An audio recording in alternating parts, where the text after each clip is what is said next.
The last thing that I want to tell, well, the next to last, that is omitted from sex ed is called the biochemistry of attachment. And this is very exciting science about human attachment through sexuality. I'm going to quickly tell you a story about a patient of mine who I call Kayla. And she was having one-night stands or hookups. I worked many years in a student counseling center at a big university. So she was 18, and she came to my office because she'd been unable to get to class for 2 weeks. She was drinking and smoking pot most of the night and sleeping during the day. Kayla was vague about how she'd fallen into this pattern, but soon the discussion turned to David, a guy who lived down the hall. He was very nice and cute, and they hung out with the same group of friends. One night, they started kissing. One thing led to another, and they had sex. After this happened a few times, Kayla discovered that she had feelings for him. "I can't stop thinking about him," she said to me. "What's wrong with me?" Kayla found that the more time she spent with David, the more time she needed. She wanted a relationship with him. But he told her, no way. Now, Kayla knew that guys don't like high-maintenance girls, so she'd hook up with him and act like it didn't matter. That's what everyone else is able to do, she thought. Why can't I? But in fact, Kayla was always hoping to hear from David, constantly waiting for a text message and checking her email. She longed for some sign of connection, some indication that she meant something to him.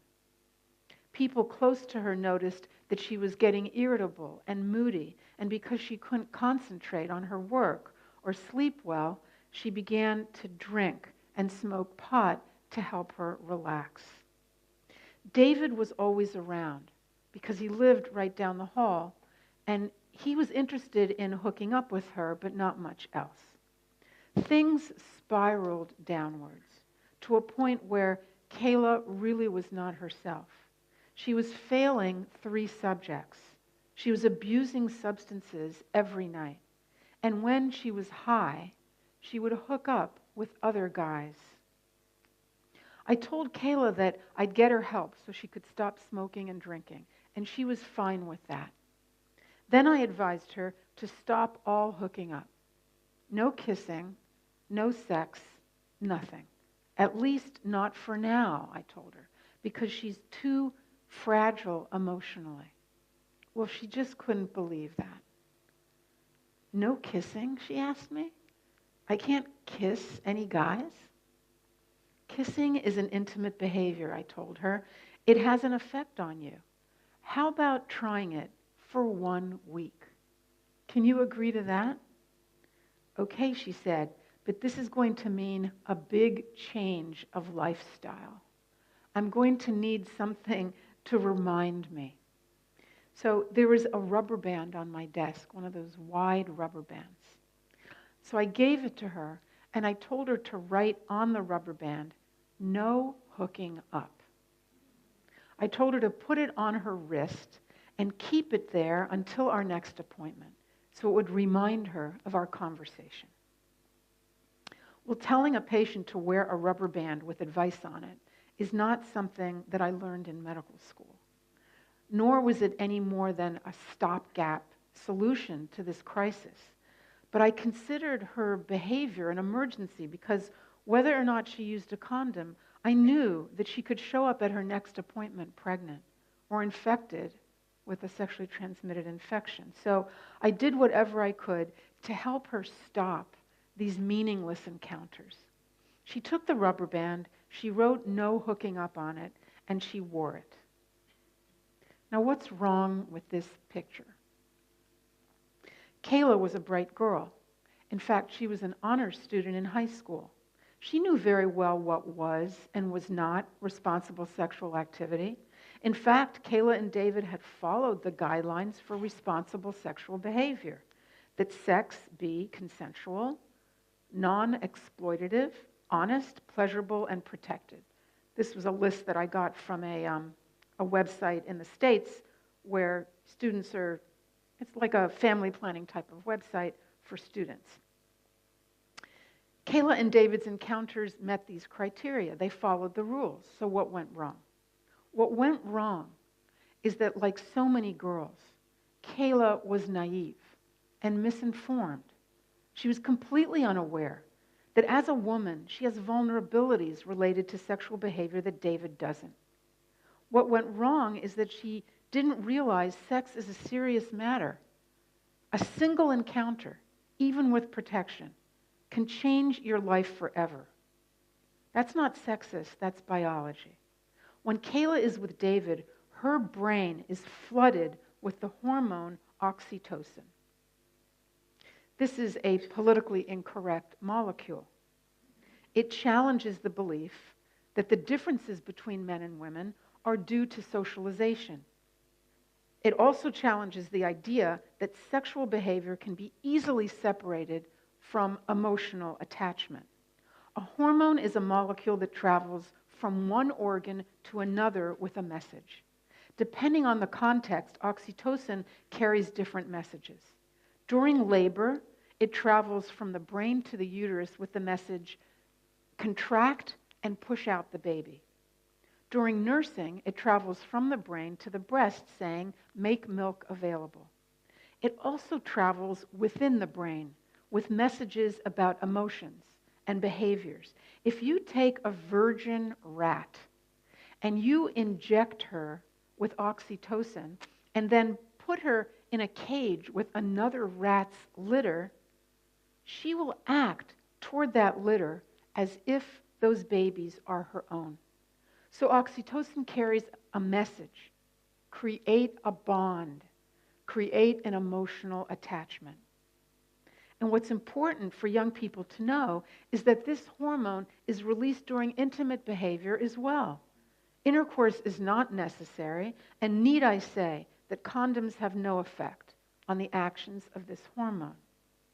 Am I proposing that a casual sexual encounter causes a deep emotional bond, such as what you see between a mother and child? Of course not. That's ridiculous. But I'm suggesting that girls must learn from their biology and understand that they are wired not only to experience pleasure from moments of closeness and intimacy, she is also wired to have an emotional reaction. And I don't want to mislead you. Men also have hormones that promote attachment, and of course, they develop deep bonds to their partners.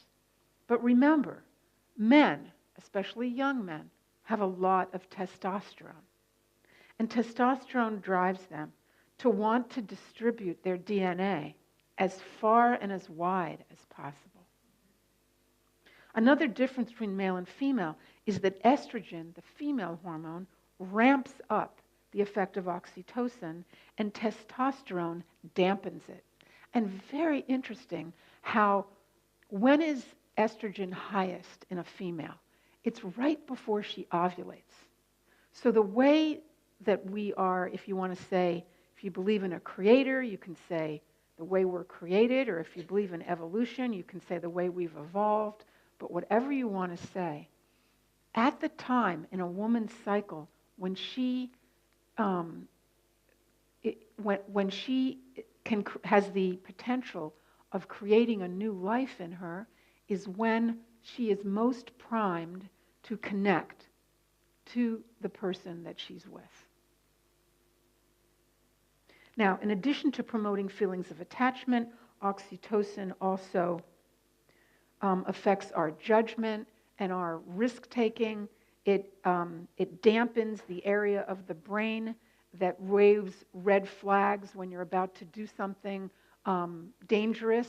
So instead of being very cautious about things, instead of a red light, you're going to have a yellow light or a green light. It affects that area of the brain called the amygdala that's supposed to alert you to something that you're about to do that may not be smart.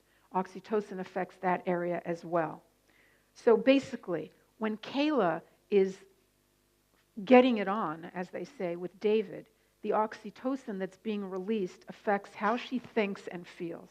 And this is also very interesting. I'll just take a second. Oxytocin is being used in people with high-functioning autism or Asperger's disorder, because autism, as you know, is a disorder of connection. These individuals have a lack of attachment to other people. They feel anxious with people. They don't read social cues well. They don't read facial cues well. They avoid looking into people's eyes. And it's been found that when you give them some oxytocin, they improve in those areas. So oxytocin switches love and trust on, and it switches caution and aversion off. So when Kayla asked me what's wrong with her for feeling attached to David and yearning for some sign that he was attached to her, I told her, there's nothing wrong with you. There's nothing wrong with you. She was relieved to discover she wasn't crazy. The only thing wrong with this young woman was her ignorance of her unique female wiring. About that, she didn't have a clue. But how could she? The sexuality experts who promised to provide her with medically accurate, up-to-date information failed to do so.